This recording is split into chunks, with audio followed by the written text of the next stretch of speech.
মা বোনেরা ভালো করি কান লাগা শুনুন, অন্তরের মধ্যে শুধু ভালোবাসা একমাত্র আল্লাহর থাকবে। আর আল্লাহর ভালোবাসা নিয়ে যদি আল্লাহর জমিনে চলতে পারি, আল্লাহ কই বান্দারে তোমার জন্য সর্বক্ষণ আমার রহমতের দরজা খোলা।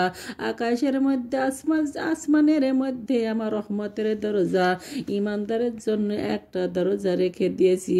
সেই দরজা দিয়ে ইমানদারের রিজিক বন্টন হয়। বলুন সুবহানাল্লাহ।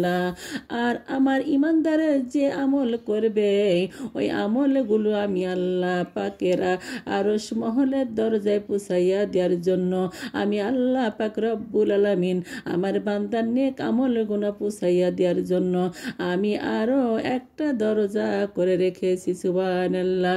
কোনো বেনামাজি যখন রাস্তা দিয়ে জমিন দিয়ে হেঁটে যায়, তখন এই জমিনে আল্লাহ পাক রব্বুল আলামিনের কাছে কান্দে, মাবুদ রে আপনি যখন আদমকে বানাইয়াছেন, আমি তখন কসম করে বলেছিলাম আমাকে দিয়ে আপনি যে আদম বানাইছেন, আর আদমের সন্তানে যারা আপনার গুণগান করবে না আর প্রশংসা করবে না, আপনার ইবাদত করবে না, ও আল্লাহ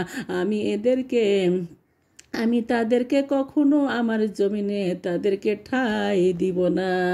নাউজুবিল্লাহ।